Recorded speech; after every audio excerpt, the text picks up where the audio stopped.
Hello everyone and welcome to today's SANS webcast.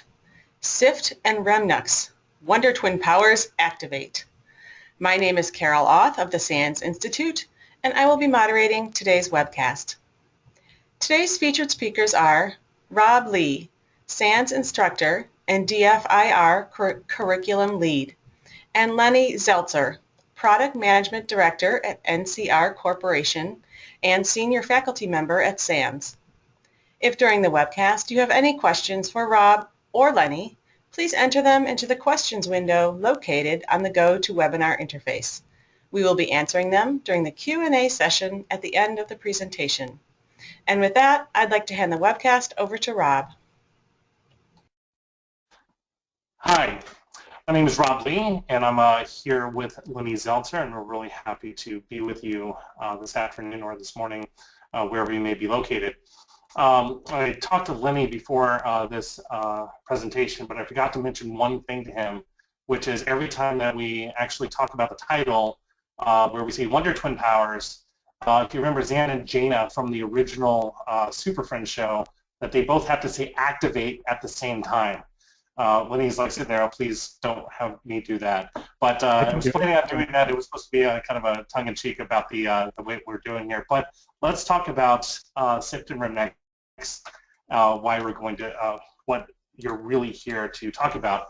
So one of the things that we've discovered over the course of our careers is that there's so many different tools that are out there in order to accomplish digital forensics, malware analysis, network forensics, intrusion detection across the board. Everyone has their little way of doing things.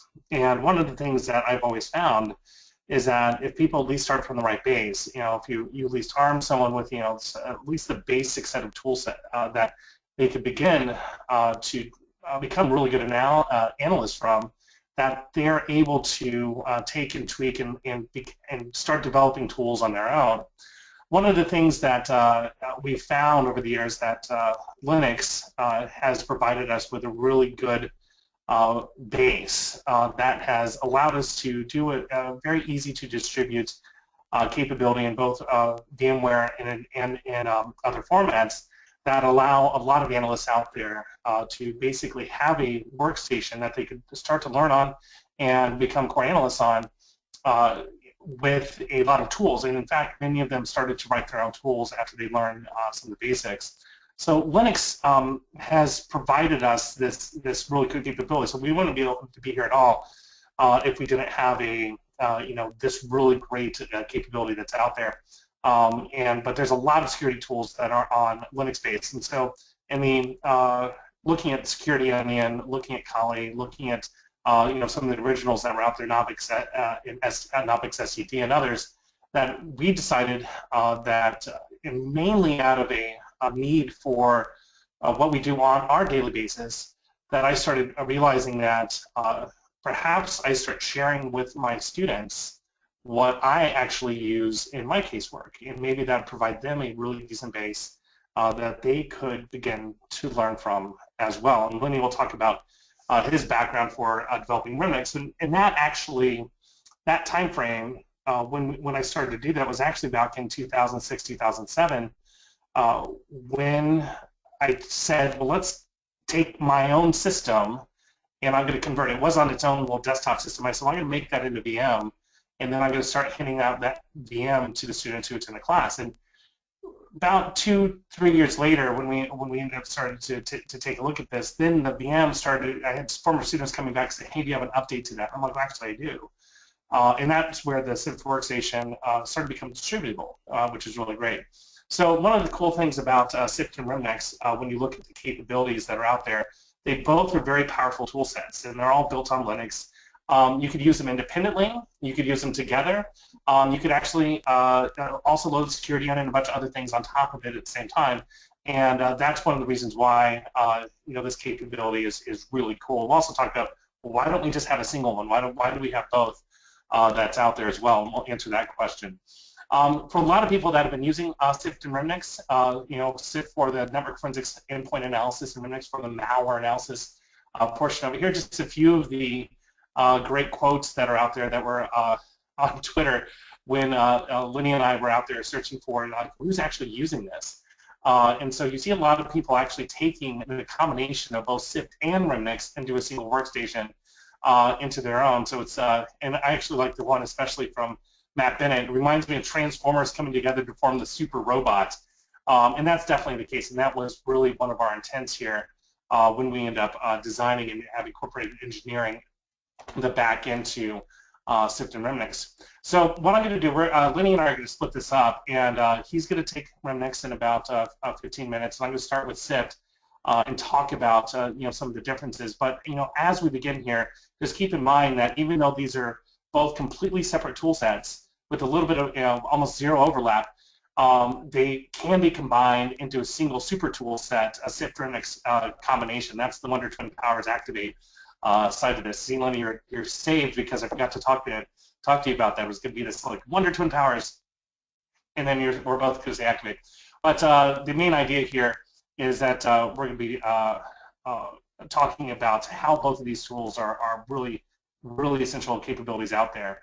So the SIFT desktop, when you initially fire up SIFT, is basically for anyone who's expecting a nice, pretty, shiny GUI with nice menu interface, or as some in the field have always talked about, the Forensicator Pro interface, which is would be the end of all human involvement in digital forensics.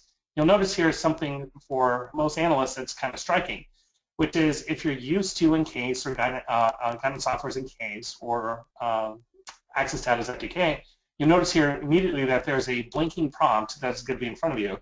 And for the most part, the majority of the tools we're going to be using for digital forensics inside the SIFT are going to be command line driven.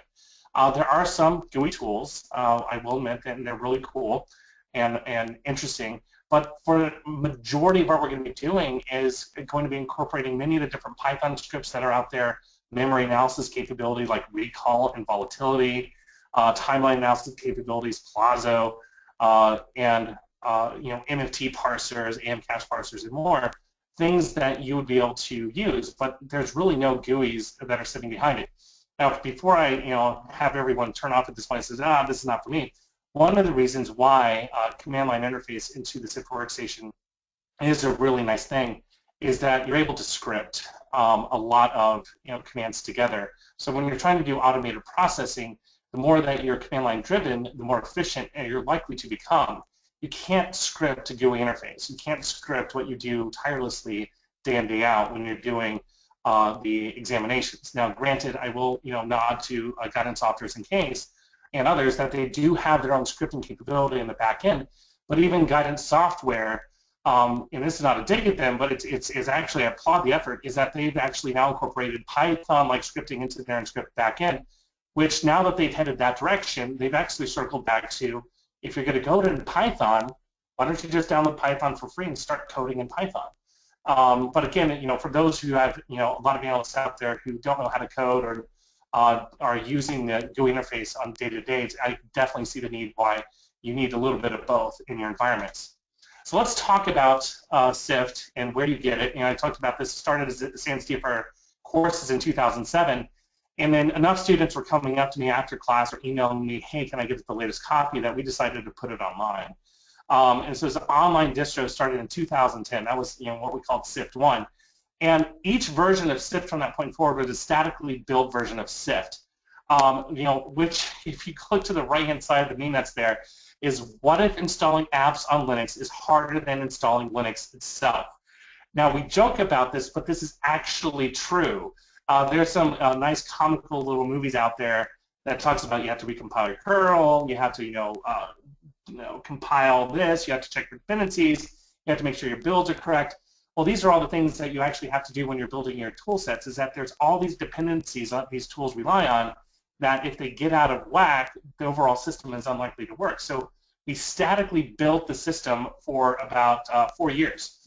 SIFT 1 and SIFT 2 were all static builds. So you download it, you have a static build, really hard to upgrade, but it really didn't allow us to create a situation in which someone could update their distribution easily without having to download a brand new build.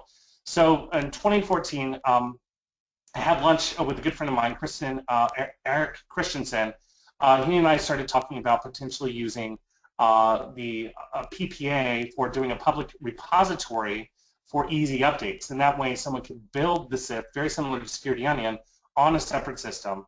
And it would just be an install script. They could still download the full VM if they wanted to, but what about updates? Do they have to download a VM each time? So we wanted to get away from doing that. The hard part here, and this is one of the key reasons, so for everyone's like, why is it different? Why is SIFT in its own VM and why is REMnux in another one? Is that because it's so difficult to intertwine all these different tools together, that we have to sometimes be careful in that we build too large of a beast where all the dependencies have to match up simultaneously. So where they may be a really cool malware analysis tool, Lenny is able to integrate into his repository easier. Well, that may break something in the overall SIFT one. Now we're trying to match and keep it, so that the two play well together. But there are times that they do get out of whack because of updates and dependencies and everything like that. So we wanted to keep them separate for that reason, is that it allows us to be a little bit more agile in our updates without having to worry about the overall dependencies of thousands of tools versus the ones that we're really focused on to be able to do that job. Now, having said that, we've encountered, dependency issues, and we quickly try to address it, and we make sure that they're so compatible with one another, but they do pop up from time to time. So what you see down here is the overall, if you have an Ubuntu system and you want to install the current version of SIFT, not downloading the VMware machine, all you have to do is run this wget script. Now, my friend Phil Hagen, who may or may not be watching right now, pointed out to me that it's really bad idea to download and execute something from the internet. This is the easiest one-line shot that we have here, but if you do want to download the bootstrap, redirect it to a file in your system, and then separately execute it, that is probably better for security. But at the same time, I also like being able to show a single command line. One command line would install this. It takes about 30 minutes to do all the tool installation, and voila, at the end of it, you'll get, boom, SIFT Workstation. Now, for those of you who don't want it to change your desktop environment, there are some options in there you can turn off where it will not adopt the theme or the user account or anything else, to just download the tools. And all of those are found on the DFIR.sans.org site where you can download the VM from, and it tells you the different installation options for the bootstrap that we're currently using. So the website, as we said here, if you download the VM from it, the VM is downloaded into OVF. The OVF can be imported into any virtualization product. So if you didn't want to do the script and install it separately, you're saying, I just want to make it easy for myself. I want to download VM, just go from there. Really easy to do, single zip file that you have here. Our website will require you to log in, and then once you download it, you'll see that there are MD5s for it. You'll also see the zip file. It also has a nice little update, how to update the SIFT. And when you click on that, it basically gives you commands to do so, which will also show you in this webcast. But the main idea here is the OVF can be imported into VirtualBox, Hyper-V, VMware products, you name it, it's going to be compatible. And I really give it a hat tip here to Lenny, because he's the one who first suggested to do the open format files for being able to import in any virtualization product that's out there. So it is nice in that regard. And to an extent, what we found here as well is that I routinely see SIFT in different labs and environments. I was just at a meeting earlier this week at a range, a target range where over 250 nodes are on it, and their forensicators were using the SIFT Workstation as part of that range, which is really nice to see. So it's become a really popular product that's out there for a free product. And I'm really proud for the updates that both Eric Christensen and I are continually trying to develop and keep that up to date, as much as possible without breaking anything. Now let's talk about keeping it up to date. So once you have it downloaded and you wanted to update the SIFT Workstation, it is a simple command, update-SIFT. And what this will do is go out to the latest bootstrap and begin to run the bootstrap script one more time, and it has a series of options in there that it's going to run for an update versus an initial install. That way it will not break anything that you currently have on the system. It'll update to all the latest tool sets that we've configured and tested into the backend repository, and it will keep those up to date on the system. We're currently looking at about 2 or 3 major updates a year. Once we get the repository set and dependencies checked and go through a little bit of testing, So once you get to a point where you do an initial install, or you have the VMware, you download it, the VM, you download it and want to double check if it's totally up to date, just like you do on Windows, just run the update script, and it'll make sure it's going to connect out to the current repo and download all the tools. What about the tools? What does this thing have that's so interesting and special? Well, honestly, we wouldn't have a SIFT Workstation if it were not for the incredible and awesome development of hundreds of developers working in the field out there. Individuals like the volatility team, the Google IR team, which includes the recall, time sketch, GER folks that are out there, anyone who's ended up writing a single Python script, the hat tip goes directly to that community. The hard part, though, has always been is that everyone has their own little enclave of tools, and there's never been a really easy way to share all those tools into a single environment. So myself and Eric have reached out to many of these developers, and if their tool sets are in GitHub, if their tool sets are right for potentially being able to be wrapped into a package, we work with the tool authors and saying, here's how easy it is. So if you make updates to your tools, it will automatically update into anyone who uses your tools on those backend systems. So we're trying to get all these enclaves of awesome development working together. So SIFT will take care of the sharing, where they can only concentrate on the development of and updates to their tools. And as a result, what we have here is integration of dismounting capability, registry examination, timeline analysis, memory analysis, you name it. We have full capabilities for doing endpoint memory and network forensics into a single package. And we kind of stopped the line at malware analysis because we start getting into a lot of the tool sets that we move over onto the REMnux side. Even though we do have some of it, like some of the PDF parsers and that kind of thing, there's some intersection there. But in most cases, we're primarily leaving the full malware analysis, because of the sandboxing and some of the other things that you do there, over to the REMnux component. As you can see here, there's a lot of different tools. This is just a couple examples of tools that do exist on the full system. When you end up looking at all the tools and capabilities that are added on, there are over 400 different tools that are on the overall SIFT workstation. One of the other things that we pride ourselves on is we'd like to allow the community to, those who are contributing to the larger capabilities like volatility and recall and others, that if they have a standalone plugin that they've developed, that we can reach out to the plugin developer and we say, hey, we could add your third-party plugin into the distro of those capabilities. Now, why doesn't volatility or recall do that for every single one of the plugins? Well, they point to them, but again, trying to, they're worried about the dependencies within their core tool, trying to match all the dependencies across all the plugins and make sure that they work in the current code base. It takes a lot more testing for every additional plugin that you add to it. So they don't want to have that additional pressure unless you do that. But again, there's a lot of back-end work. Some of the plugins are in there, but the main idea here that we're trying to get to is that we try to adopt the third-party plugins in there. And here's some of the ones that we have from volatility that have been added to the SIFT workstation. So, some people walk by and say, well, I don't have that plugin on mine. It's mainly because, a lot of these are found on like third-party websites. Someone does a blog article about it. We find it useful. We pull it in. But again, sometimes it breaks. As soon as volatility updates or recall updates, well, we have to go back to the author and say, hey, it looks like your plugin broke. Do you need to update it? And if it gets updated, then we'll add it back into the current updates to the SIFT workstation. One of the other things to get to is if you take a look at our red poster and that's out there about artifacts related to Windows, nearly every single one of these artifacts that are on here, for example, programmatic file download, file opening, we literally will have a capability within the SIFT workstation to be able to analyze every single one of these artifacts. And so when you end up saying, hey, there's an artifact on here, literally what I recommend people to do is get on SIFT, and usually the artifact part that's able to handle that is just start typing the name of the part of it. If you type AM cache, for example, and hit tab, I guarantee there's a tool on the system. Prefetch, same thing, PRE, type tab, and the same thing you'll see if there's anything that matches prefetch. A lot of the tools are named after the artifact that they'll end up parsing. So my recommendation is to take a look at that. AM cache is a really good example of that, or the recent file cache, RFC.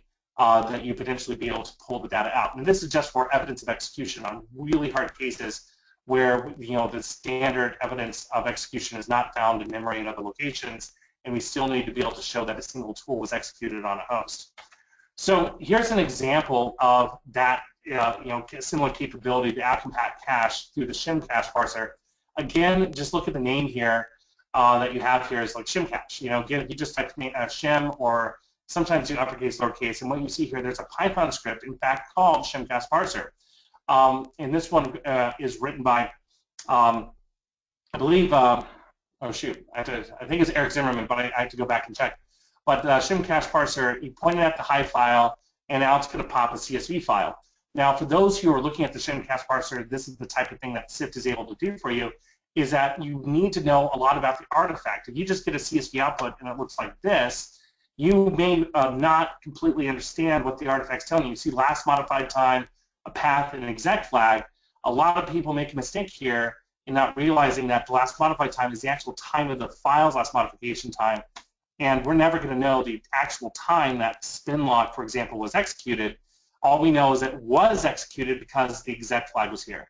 And this is why, even though we show the capabilities, a formal understanding of the artifacts that you're parsing is still something that you need to master in order to get full use of the tool set. There's no nice little documentation of, when you run the tool, here's how you interpret the output. They kind of leave that to you, but at least all the tools are at least under one engine and one roof at this point. Here's another example of using the volume shadow capabilities within the SIFT workstation to be able to produce an overall timeline. Now, what I'm showing you here in these 3 steps is basically using the app response capabilities of SIFT to reach out to a remote system that is now mounted at dev SDC, and then following that, you run log to timeline against that remotely mounted device. Log to timeline, then you run into a filter for the overall output here. Just 3 steps will be able to produce a timeline of a remote system using the SIFT workstation. And so, but it does show there are 3 tools here within SIFT that all have to work with one another, is that we have to be able to remotely connect to the remote system, run log to timeline across the system. And what I'm going to do a demo of this one here. It's like, well, I didn't see the snapshots in there. Where is he talking about the volume shadow stuff? And then we end up filtering the timeline on the back end side. So I'll be doing a demo here for some of these capabilities in just a second. One of the newer capabilities within SIFT, in the latest versions of SIFT that we have instantiated, is the backend ELQ Stack that exists on SIFT. The ELQ stands for Elasticsearch, Logstash, and Kibana, which makes a big data capability a lot easier. Now, the reason I'm mentioning this is that our network forensics instructor and lead author, Phil Hagen, has been using ELQ Stack for a lot of processing of a massive amount of network forensic data in order to produce overall NetFlow data runs, be able to produce heat maps, and more. Now, the reason why this is interesting for us is that for anyone who's actually on the back-end side of using anything that's for big data, the ELQ interface, is that you'll know is that it requires consistent and constant back-end modifications. SIFT, just like, if you think of SIFT like basic training for the Army, it's almost the same. It's that it gets you started, but once you get that thing installed, you start tweaking it, you start doing your own templates in order to be able to make it work even better. Now, ELQ exists by default, but you'll probably have to tweak it a lot in order to get the same output that you'll need to see in order to make it work. And that's where, there's a lot of, interesting juice out there that, different variation on SIFT that people have, but it all starts from the, the family tree of the trunk coming from SIFT's initial install. Now, in this example here, if you end up taking a look at the heat map on the right-hand side, Phil was taking me through this earlier in the week when we were both up in Boston meeting with a customer. One of the things that he was showing me here is on the upper right-hand side of the screen, you see a map with it, basically shows in green, where if you look in the green side, it's like, that is showing green, a lot of from China, that's right there. What that ends up representing is the number of failed login attempts for Secure Shell that is hitting his backend server. And is basically showing this heat map there using ELQ as the backend to be able to produce this data, to be able to show where in the world are most of these failed login attempts coming from. The one beneath it is the failed WordPress login attempts. that are going on. And of course, that's coming from everywhere. But again, you see the heat map there, all the ones in green, just showing all the different attempts into the backend WordPress. And on the left-hand side, you get some net flow output data. You see some of the, like terabytes of data being transferred and more, and just some additional heat maps that you're able to see here for where different things are going. But all this is produced by a back-end ELQ Stack that is trying to help out the end user here, really make easy use of massive amounts of net flow, network data, syslog data, and more. And SIFT provides the base for a network forensicator or someone using Plaza or future capabilities out there to do the same. Let's talk about Plaza. One of the newer capabilities that the Google Incident Response team has released formally over the past year is TimeSketch. And TimeSketch is actually installed by default on the SIFT Workstation, which will make analysis of Plaza or the log to timeline output much easier to examine. So, and again, how would you import it into TimeSketch? At this point, you run a psort after you create your dump, and then it would pull it in to the Elasticsearch backend, in which you basically pull up a web interface and start doing queries inside the stack, database stack, to be able to pull out different types of information. Here we end up seeing a specific time frame of data. In the lower right-hand corner, you see a histogram of what time periods have the most activity. And so there's a lot of different views within TimeSketch, but some of the newer capabilities that we're trying to build into SIFT definitely do exist. So one of the things I wanted to do real quick is just do a couple quick live demos, and then we're going to hand off to Lenny so he can talk about REMnux and how that's going to fit in. One of the things that I'm going to demonstrate here right off the bat is the ability for the SIFT Workstation to be able to handle any type of disk image that we're going to be using. So to kick this off, I'm going to cd into my cases, Win7, 32 in Romanov C drive directory, and notice in here we see a single EO1 file. So in order to mount that EO1 file, which most forensicators might use, we have to go to a root user, and then we would run a tool called EWF mount. This capability, this library, by the way, backend is written by Wonka Metz, also on the Google Incident Response team. Again, that hack tip that all of these tools are made up of other individuals that we're trying to combine under one roof to make it a single interface, to make it really easy for people to do forensics. But we point at the EO1 image, and we point it at our mount point is mount EWF. And what this is going to do is immediately show us the raw disk image associated with that compressed disk image that's sitting in here. So originally it was probably about 10 gigabytes. The uncompressed one, the raw one we now have access to, is 25 gigabytes in size. Now what we end up having here, if we wanted to mount that image onto our system, I could write the command mount-o read-only loop show sys files streams interface equals Windows. And what this does is it's going to mount this disk image in read-only mode on a loopback, treat it as a normal hard drive. Show sys files is going to unearth some of the protected system files on an NTFS partition such as $MFT. And streams interface equals Windows means that you could actually call alternate data streams from the Linux command prompt like you could from a Windows command prompt. So anyone who's doing, cat text : hidden .text, you would be able to use the : interface to be able to directly access your alternate data streams. So you mount what you're going to mount, where you're going to mount it to, and so we do the mount what where. So we're going to mount EWF1, the raw image, onto mount Windows mount. We press return, and in that directory, we will now see all the files and folders that you would typically think to see on a host system, including the $MFT mirror, the log sign, and a lot of these hidden files that ordinarily you would not probably see on that host. Now, to stop here real quick, for anyone who gets frustrated with typing this command multiple times, one of the things you could do is you'll notice in our alias output, we have an alias for that mount command, a simple command we just simply call mount win. It's mounting a Windows location there. So instead of typing that entire thing, as another example, I could type mount win as to mount Windows Mount 2, for example. And it's done, it basically will accomplish the same thing. Now, while you're here, though, if you want to get access to the volume shadow information, you'll notice that there's a tool called vShadowInfo, also written by Wacom Metz, that when you parse the raw disk image that you now have access to, it'll expose all the volume shadows that you have on the back end side. We have a volume shadow snapshot on March 15th, 23rd, 31st, and of course on April 4th in year 2012. This is essentially a volume level backup that reverts back to that day. You see files folders that may be deleted, even not wiped today. They might exist in a previous snapshot.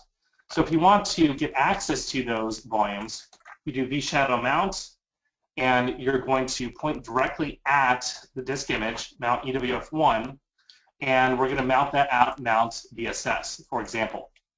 And when you do that, immediately, I snap my fingers there, you have everything mounted. You're like, wow, what did that do? Well, all it does, if you go into the mount VSS directory, which we have on your SIFT, and do ls-lah, so everything's in human readable format, every single one of those volumes is now exposed as a single raw image. We now have access to VSS 1, 2, 3, and 4. And again, each one of those is a separate partition, just like EWF was in our previous directory that we were at. So each one of those is a separate full volume from a different time. Now, mounting each one of those, you could do mount win VSS4, but Linux does provide us the capability of doing simple scripts. So you could do something like this for I in VSS star semicolon do, and we type mount win, which is the mount command for a Windows partition, and we're going to mount win $I at mount shadow underscore mount $I. So for every VSS1 into mount shadow mount VSS1, that will occur, and we press semicolon done. And what it's going to do is loop through all the files that are in that folder and mount them, one right after the other. So it takes for a second to come back for this to occur, but basically everything will be essentially mounted now. Now, one of these mount points in here, and I think it's VSS3, is a corrupted volume shadow. So we actually get a failure for mounting that one there. But if we go into mount shadow mount directory and do an ls, you'll now see VSS2, 3, and actually it's VSS1 that's corrupted.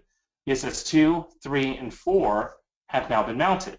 And if you cv into VSS2 and do ls, you'll now see all the files and folders from that snapshot's point in time, which I think was March 15th. And so all the files and folders in here would be a snapshot of March 15th, and you have one a week later, and VSS4 a week after that, all the way up until April 4th. So each one of these gives us raw access to all the files and folders inside those folders. And this just gives you access to the data. One of the cool things about SIFT here is that you have command line access to it. This could all be scripted out, so you don't even have to worry about that. I also mentioned before, I said, well, what if you have access to the cases, Win7, go back to the beginning here, in Romanov C drive, and we're back to this point. What if you wanted to run timeline analysis across all of those volume shadows into an overall timeline? Well, luckily, SIFT has built into it the incredible tool written by Kristen Johnson called Plazo, which includes the most popular tool, Log the Timeline. So what I'm going to do is run Log the Timeline just to show you what it looks like against our system here. Run log the timeline.py against, in this case, the EU1 image directly. And we have to also remember to write it to an output file, plazawin7.dump, and we press return. So basically the way the command works is log the timeline, where your output file is going to be, and what you're going to parse. We press return. It's going to parse that EU1 file that has the 4 volume shadow snapshots that are embedded in it, which is what we see here. Basically, log the timeline has the ability to rotate through the existing drive plus any of the ones in the volume shadow. So we're going to have it run through, let's assume the dates and timestamps of the volume shadows that are in here we need to get data all going back as far as 323. So I will say I want volume shadows 2.4 included in my data output, and I simply press return, and it's going to start cranking through a log to timeline extraction using all of the plugins and parsers associated with 7 against this specific image. And so it's basically going to kick that off. We're not going to wait until this ends, by the way, but I just wanted to show you that, you know, this is the type of thing that you're able to overall do with the SIFT Workstation. And finally, the last thing I'm going to demonstrate, because I find it very important that people really understand one of the key things that you're able to do with SIFT these days, unlike the previous versions, is what you need to do is run your update script.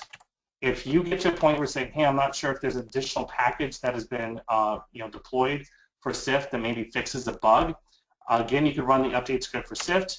All it's going to do is rerun the bootstrap. It's going to begin downloading all the different capabilities to your system and keep all of your tool sets fresh, up to date, and working correctly. If you do encounter any bugs on the GitHub repository, there is a bug submission location. Things do break from time to time, and it's helpful if we know that something broke for you, if there's a way that we can help you out, potentially fix it. So going back to the overall presentation, I'm going to hand off to Lenny.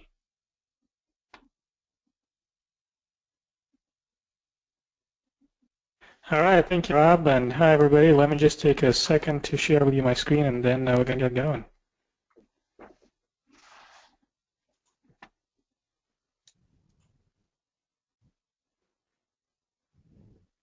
All right, I now have the power to control what you see on your screens.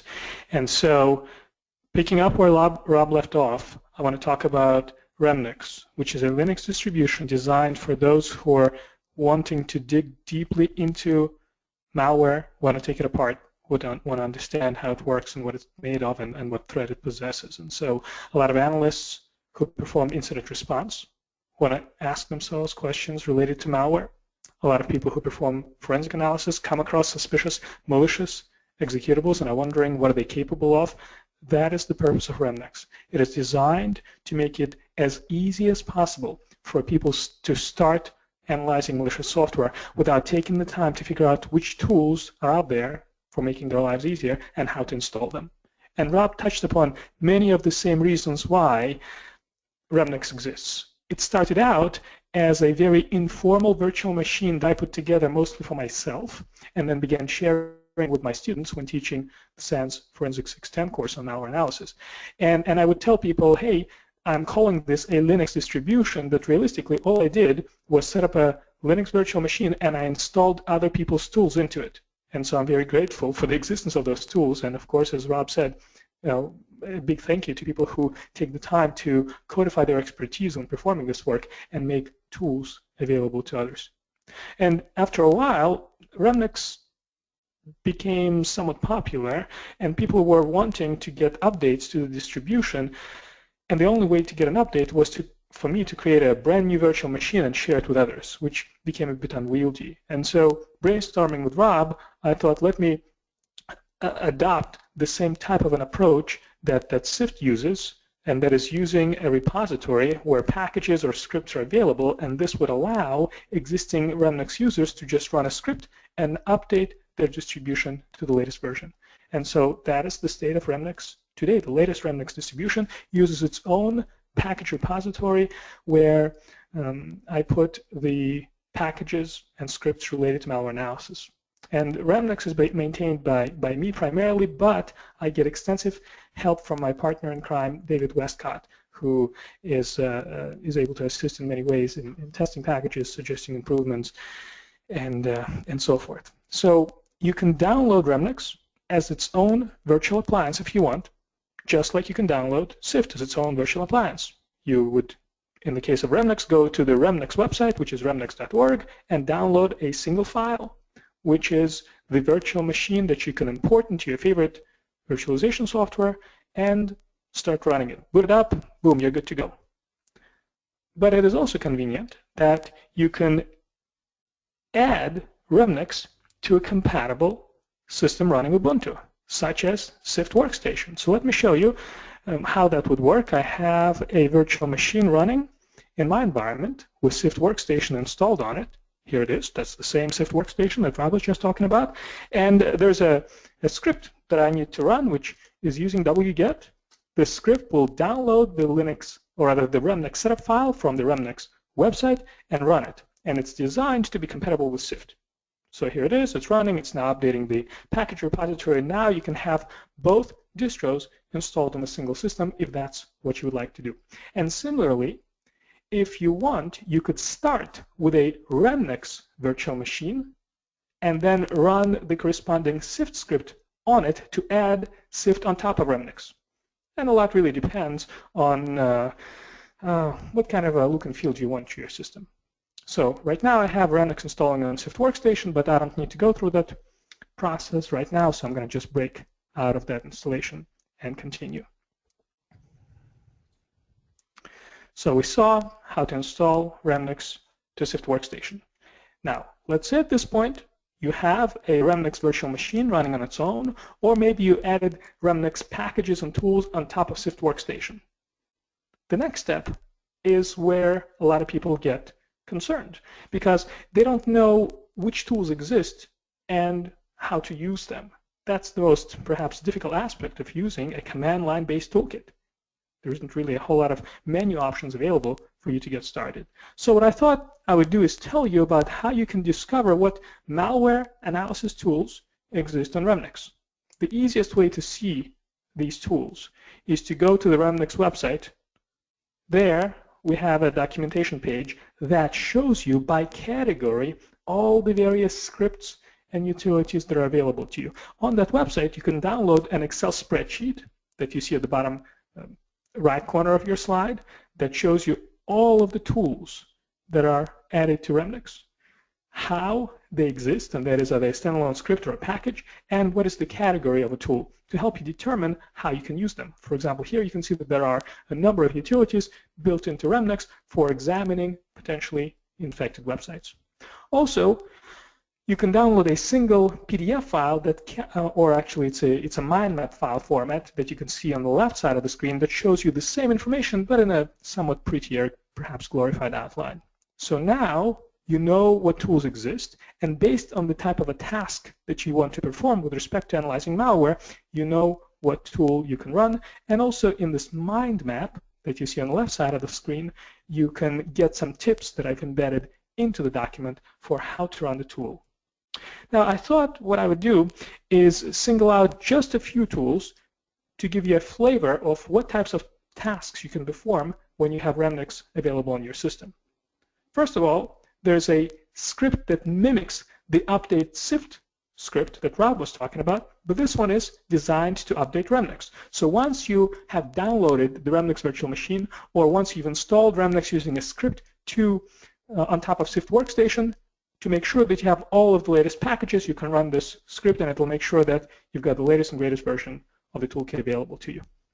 So that's good. That's good to know, and it's good to periodically refresh your packages, assuming that you've connected your REMnux virtual machine to the internet, of course.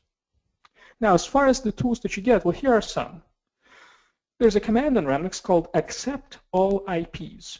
Now, this command is simply a wrapper around IP tables that are, of course, also installed on REMnux. And it is designed to configure your Linux virtual machine running in your lab so that it accepts any network connection that comes to it. And the reason why this is useful when examining malicious software that runs on Windows is that in a typical malware analysis lab that focuses on Windows malware, you have at least one Windows virtual machine that you might infect with your specimen to see how it behaves. And in many cases, this malware tries to seek out its authors or its operators' websites. It might also try to connect to a malicious DNS server, a mail server, reach out for command and control infrastructure. And REMnux is designed to let you redirect these connections to the system inside of your lab that you can control. This is where you would run the corresponding services and see what would malware do had it actually been able to connect to the adversary's infrastructure. And accept all IPs is one of these commands that allows you to make sure that REMnux will accept a connection on any possible IP address that malware might want to use when seeking out its operator. Another tool I thought I'd mention is a tool called Viper, which is very convenient for maintaining your own repository of malware samples. So if you're examining malicious software, you've got a number of artifacts that you need to keep track of. One way to do it is to import them into Viper. And Viper is a command line tool that will not only maintain all of your samples in its own database, but also will provide you a convenient way of looking at data that you may have captured, generated, or somehow sold inside of this malware repository. Another tool is shellcode2exe. This tool is very convenient for when you're examining, well, let's say malicious document files, which might contain inside of them payload of an exploit. That payload is typically implemented as shellcode, and you as a malware analyst might come across that shellcode and wonder what are its capabilities. Well, shellcode2exe will allow you to take that shellcode, which in many cases is formatted using Unicode or hexadecimal encoding, and generate a Windows executable out of that shellcode. The reason why this is advantageous is because then you can use a number of disassemblers or debuggers to examine the resulting code to understand its potential on the infected system. There's a tool called Mastiff, but the way to invoke it is to type the command mass.py. This tool is a wonderful utility for pulling out as many possible details as you can from a large number of files using static malware analysis. So this tool does not run any of the malware samples, but if you point it to a collection of malicious Windows executables, Linux binaries, PDF files, Office documents, it'll automatically crunch and munch through all of them and generate a number of reports giving you visibility into what type of documents or executables these are and what threats and what other details might be embedded inside of them. The REMnux toolkit gives you a way of examining a number of different malicious document file formats. For example, you can easily extract macros embedded into suspicious Office documents using the command olevba.py. A lot of malware has inside of it concealed strings that are obfuscated from you. For example, embedded into a document file or into an executable, there might be a URL that you don't see when you look at strings the normal way. But one of the tools that you can use to pull out that information and automatically de-obfuscate these strings is called bbcrack. On REMnux, you can look at a number of different file types, and I thought I'd also mention to you that just like you can use the REMnux toolkit to examine Windows malware, browser malware, malicious document files, there are also a number of tools there that are designed for debugging or examining malicious Linux binaries, and EDB, that is Evans Debugger, is one such tool. Also, if you're analyzing mobile malware, if you got your hands on a malware sample that is running on Android, there are several tools available for you to examine that kind of stuff. One of these is androgui.py. Check that out. Lastly, if you have come across a malicious Flash program, perhaps it's a banner ad you believe is attacking visitors to the infected website, well, one of the ways of decoding the contents of a Flash program is to run the command swiftdump, as you can see on this slide. This will pull out not only the objects that comprise the Flash program, but also in many cases the malicious code that might be concealed inside of that Flash applet. So those are just some of the tools that are available to you, and there are many, many more. And I thought you might want to see some additional tools in action. So let me bring you into my lab running REMnux, where I want to show you in real time just some additional capabilities of the tools that I did not yet have the opportunity to mention.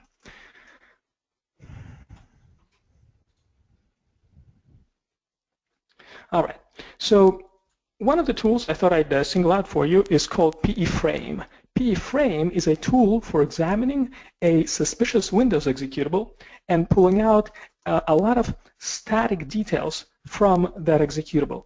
For instance, I'm looking at this piece of malware called croaker.exe using PEFrame, and this tool tells me that this executable seems to be packed, which further increases my belief that it might be malicious, because packers are oftentimes used by malware authors to conceal the nature of the executable. This tool also pulls out references to suspicious Windows API calls And these are functions that malware might want to invoke to do bad things on the system. For example, it singles out a function called find Windows A, which could be used to determine whether someone is debugging a piece of malware. And that gives you some ideas regarding how you might want to further examine this malicious executable, what to look for, and perhaps which tools to avoid using. I also thought I'd mention to you that one of the features of this particular tool, PE-Frame, is that it tells you about other API calls that malware might want to invoke when it runs on the Windows computer, when it infects it. For example, here you can see that one of these named functions is read file, which tells you that this program, when it runs, probably has the ability to read files. And that would give you some ideas regarding how you might want to debug it and what functions you might want to examine to determine, well, what kind of files it reads, for example. Another tool I wanted to mention to you is called CapTipper. Now, CapTipper, let me switch into the directory where it's installed. CapTipper is designed to examine a PCAP file that you may have captured in your lab. The idea is that you might be investigating a website that you think might be trying to infect your users, but you visit that website from your lab using a system that you want to be infected, and you could use a network sniffer to capture the interactions between that website and your lab, and then CapTipper is one of the tools that you can use to examine the contents of that PCAP file. For example, here, I'm going to generate a report on a PCAP file that I have created when examining a suspicious website. CapTipper examines the PCAP file. It can pull out any embedded artifacts, such as Windows malware or PDF files that might be installed on the infected system when it visits that website. And now I can use a tool like Firefox to look at my report to see what it does. Now, this tool, CapTipper, is not designed to be as powerful as some of the network forensic utilities that you might use to examine large volumes of data. But what it is very good at is looking at a small capture that you have put together in your lab and tells you what the malicious website does when it infects a system so that you can determine the threat that it poses to the organization. Another tool I thought I'd mention to you briefly is a tool designed for examining malicious, or I should say suspicious, PDF files. A lot of these PDF files contain inside of them JavaScript. So there's a tool here called PDF Extract.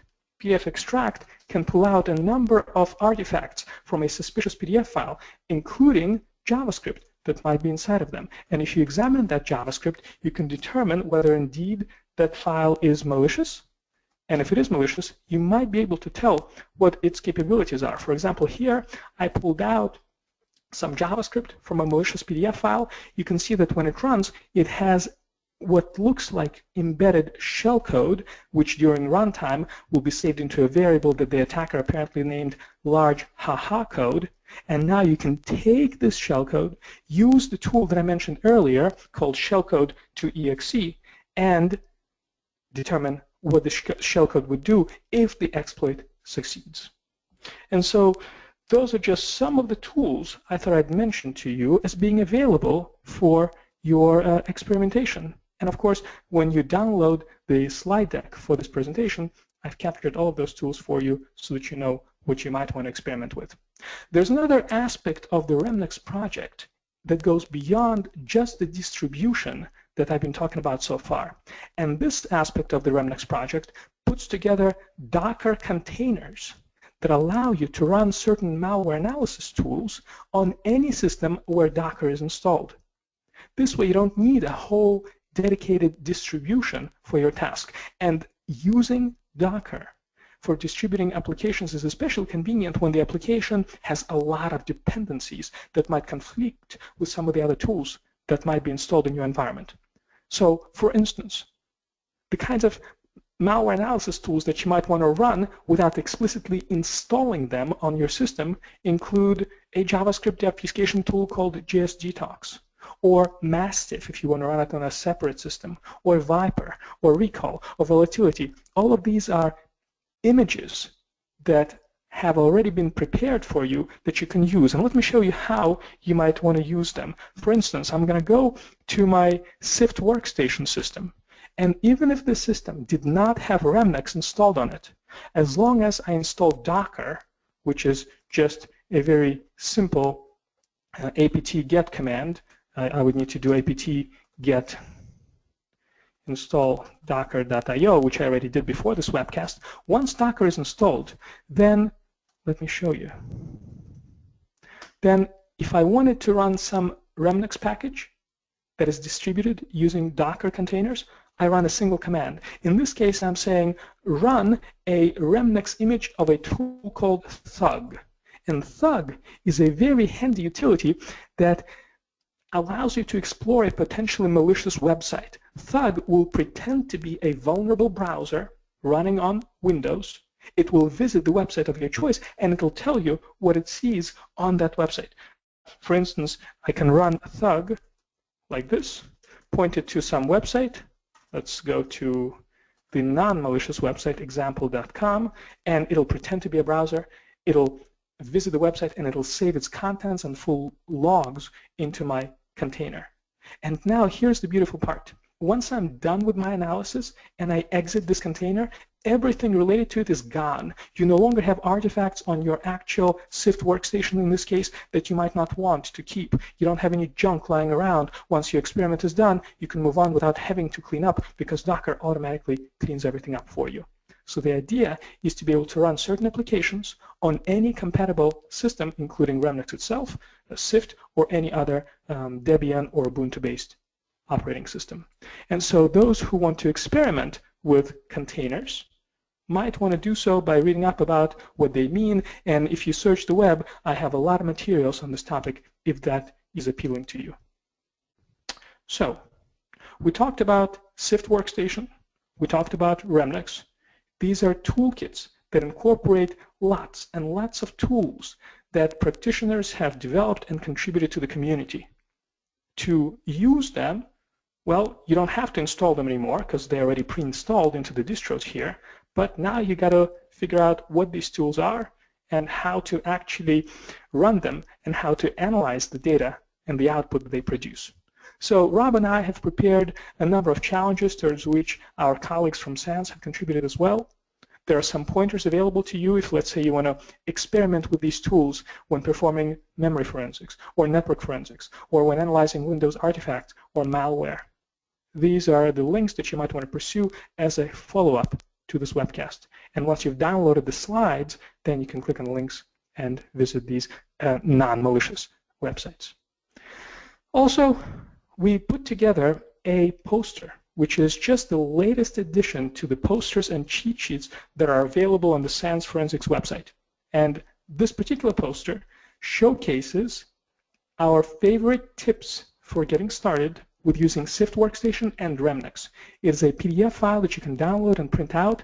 It would be a two-sided sheet that gives you some of these pointers that Rob and I have been sharing with you throughout this webcast and gives you some additional ideas for how to continue experimenting with the two distros, whether you're running them side by side or in the same virtual machine.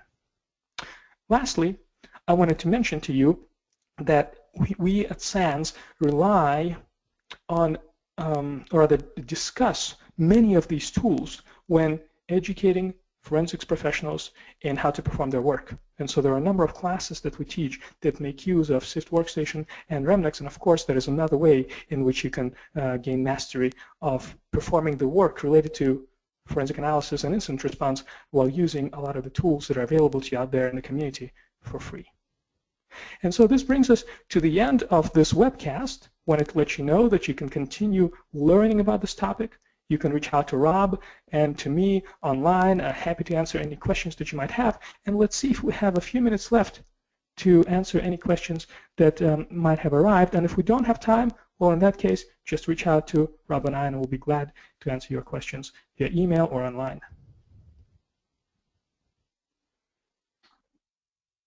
All right, we do have a couple questions, and if you do have questions, we just have a few more minutes to answer them. If you want to go and type them in, we'll try to get to them. First question, and this is probably both to Lenny and I. Just as a clarification, do you recommend that we do not run the normal update for Debian and Ubuntu systems? Question, such as sudo apt-get update update and upgrade? Or is it still acceptable that we use the update SIFT or the update REMnux commands?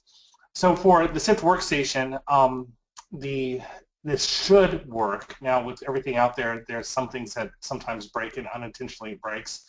The one time that I would recommend, and this is again for SIFT, I'll have Lenny answer it for REMnux as well, it's when you do the dist upgrade, it might break things.